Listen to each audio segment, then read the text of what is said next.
Legal strategy के हवाले से बहुत से तजिया निगार हैं इंडिपेंडेंट, वो ये बात करते हैं कि चूंकि बहुत से वकला टिकट का इंतज़ार करते रहे तो उतना स्ट्रेस नहीं दिया मुकदमात पे, इसीलिए पे दर पे फैसले भी आए, इसीलिए डिफेंड नहीं कर पाए बहुत से केसेस को। आपको लगता है कि वकला को लेकर आना, फोर फ्रंट पे रखना अच्छी स्ट्रेटजी थी? नहीं जी, ये अगेन इसके ऊपर आदादोशुमार जो है और इसके ऊपर जो एम्पीरिकल एविडेंस जिसको कहा जाता है वो बिल्कुल गलत है। और फैसले मैं आपको अर्ज करता हूँ, वही उसी के हवाले से कह रहा हूँ। अच्छा। मेरे ख्याल में जब एक दिन बड़ा बहुत जल्द आएगा वो एक दिन जब तहकीक होगी पूरी कि पाकिस्तान में औसतन इस तरह के मुकदमे कितनी देर में होते हैं, जो फैसले, और इन केसों में कितनी देर में फैसला हुआ है, वो तो ऐसे नजर आता है जैसे जजेस को टारगेट में ले हुए थे कि आपने इस डेट तक फैसला करना है, आपने इस डेट तक फैसला करना है, आपने इस डेट तक फैसला करना है। ये तो कंस्पिरेसी है वैसे। 120% कंस्पिरेसी है। मतलब मैं तो समझता हूं कि हमारे सर शर्म से झुके हुए हैं। मैं ये कहता रहा हूं, बरमला कह रहा हूं, मेरा सर शर्म से इसलिए झुका हुआ है कि मेरे मुल्क का निजाम अदल, मैं तीसरी जनरेशन हूं इस पेशे से, कानून के पेशे से।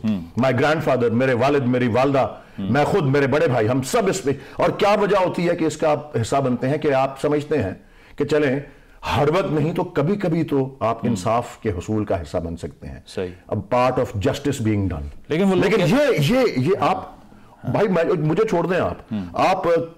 आप पिछले 20-25 दिन के या 15 दिन के या 13 जनवरी से शुरू कर लें और अब तक, जिसमें सुप्रीम कोर्ट के फैसले भी हैं और ये भी फैसले हैं इन कोर्टों के भी, जो ये मातहत अदालतें जो कि बंद कमरे में फैसले कर रही हैं, वो वैसे ही universal declaration of human rights के खिलाफ है, international covenant of civil and political rights के खिलाफ है, पब्लिक ट्रायल, हमारे आइन के आर्टिकल 4, हमारे आइन के आर्टिकल 10 एक। आप एक कमेंटेटर, तज्जिया, पार्टी लाइंस को छोड़ दें, कमेंटेटर, तज्जिया निगार, एनालिस्ट के आप देख लें, कोई एक शख्स साथ खड़ा हो इन फैसलों के, कोई एक शख्स, कोई एक तज्जिया, कोई एक इदारिया, कोई एक कमेंट जो है इनके साथ। कुछ लोग कह रहे हैं कि 2017 के नवाज शरीफ के फैसले पे मिठाई बांटना और इस पे ये कहना कि अब जो फैसला दिया गया, जो उसी जज की तरफ से दिया गया जिसको पहले सेलिब्रेट किया जा रहा था, ये दोहरा मयार है पीटीआई का। How do you respond to that? नहीं जी, हमारा कोई दोहरा मयार नहीं है। हमें तो पता है कि ये इंसाफ जो है वो किस तरह फराहम होना है।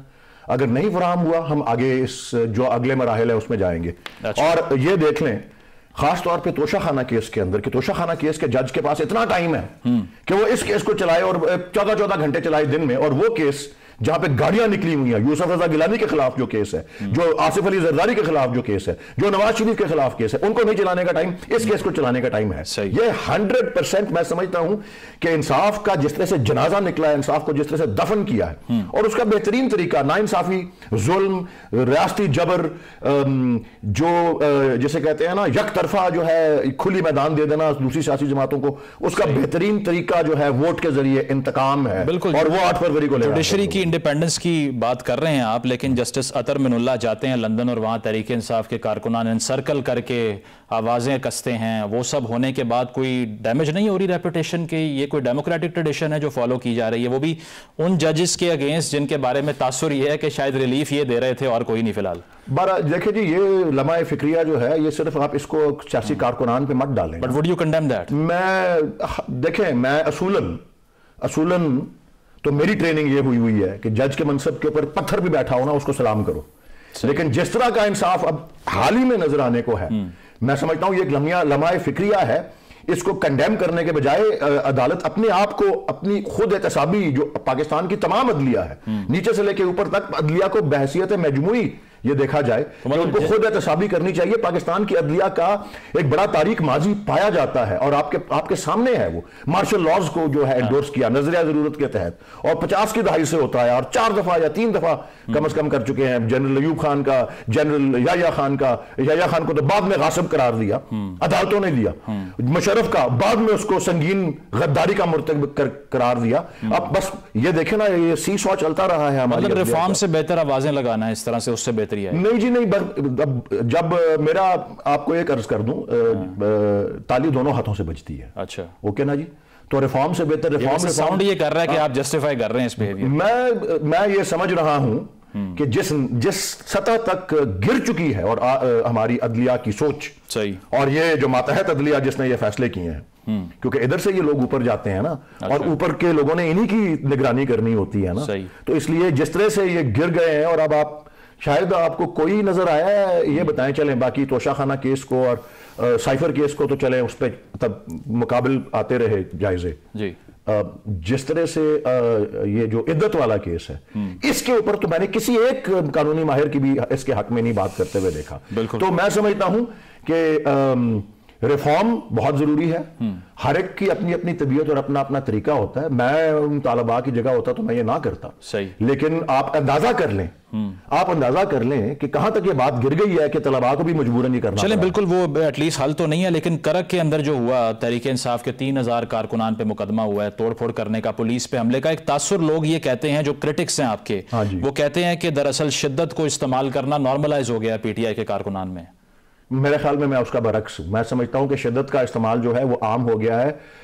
रियासती जबर जो कि पीटीआई का, जिसका महज पीटीआई जिसका निशाना बनी हुई है।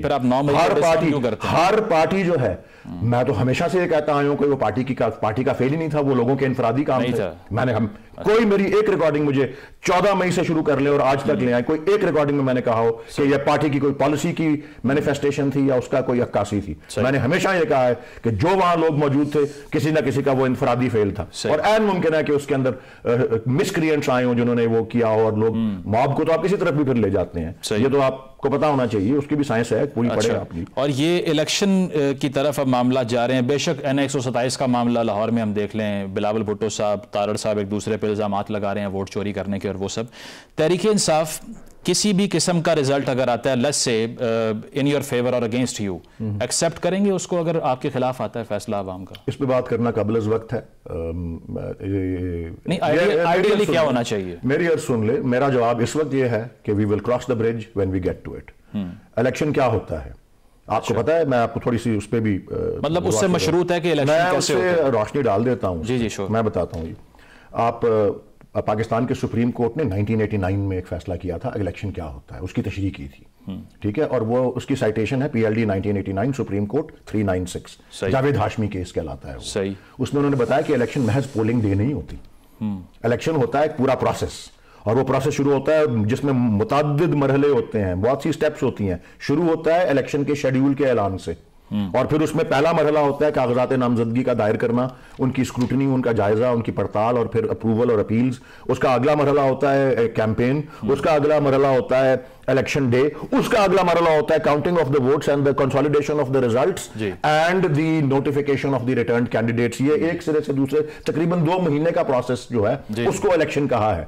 जो अब तक जो हो चुका है, अगर उसको सिर्फ एक मिसाल ली जाए, सही, और अगर इलेक्शन डे को उससे अलग कर लें और इलेक्शन के अगले 2 मरहले, 3 मरहले गुजर गए हैं ना, या 2 गुजर गए हैं, 2 रह गए हैं, तो जो पीछे से अभी तक जो हो चुका है उसकी जो अगर मिसाल ली जाए तो आगे की भी हमें तो खैर। मतलब आप सिग्निफाई ये कर रहे हैं कि ये काबिल कबूल नहीं है जो अब तक हुआ है? अभी तक 100 आप बताएं मुझे जी, आपको क्या लगता है? Then you won't accept the results, that's what you're saying. मैं तो यही कह रहा हूं जी, पता लगेगा जब वो होंगे, और पता लगेगा कि अगर उसी का तसलसल जारी है, और इस वक्त तक नजर आ रहा है कि वो तसलसल किसी तरह से। चलें एक एनालॉजी ले आते हैं। और इतना दीदा दलेरी से वो पाकिस्तान की तारीख में इतना ब्रेजनली, और फिर आई थिंक अभी यहां पाकिस्तान में इलेक्शन ऑब्जर्वर्स भी आए हुए हैं। सही। उनको भी मुझे उम्मीद है पता होगा इलेक्शन क्या होता है। और अगर उन्होंने पिछले 3 इलेक्शनों को तो एक क्लीन चिट दी थी कि जी ठीक हो गए थे, मजमूई तौर पे ठीक हो गए थे। आके देखते हैं कि वो भी क्या कहते हैं। बहुत सी चीजें 2018 के स्टैंडर्ड्स पर उसी नौयत का अगर इंतखाब हो जाए, काबिल कबूल है आपके लिए?